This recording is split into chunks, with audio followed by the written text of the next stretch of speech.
Kalunos-lunos ang sinapit ng 5 magpipinsan sa Tondo sa Maynila magbibisperas ng bagong taon. Nasawi sila matapos matrap sa nasusunog nilang bahay. Narito ang Express Report ni Nina Ongpauco.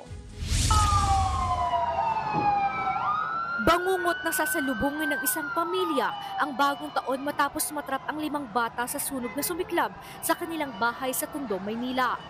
Kung ako nangyari, taon-taon naman ganito. Saya.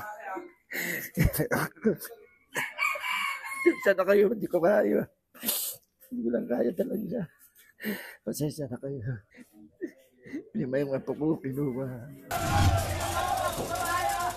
Nasa ikatlong palapag ang magpipinsan, edad 8 hanggang 15 taong gulang, nang sumiklab ang sunog pasado alas 10 ng gabi.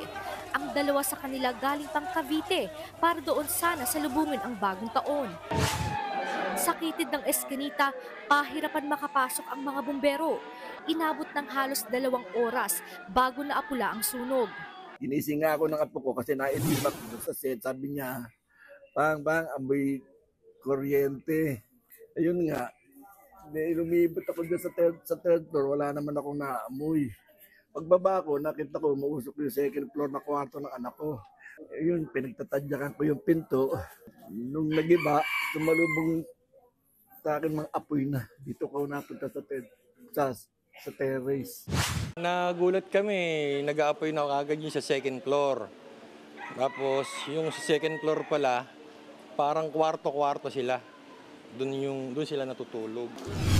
Inaalam pa ang bitsa ng apoy. Nagbabalita mula sa frontline. Nina Ongpauco, News 5. Mga kapatid, ako po si Ruth Cabal. Maging maalam at may pakialam sa mga may init at rumaratsadang balita sa Frontline Express.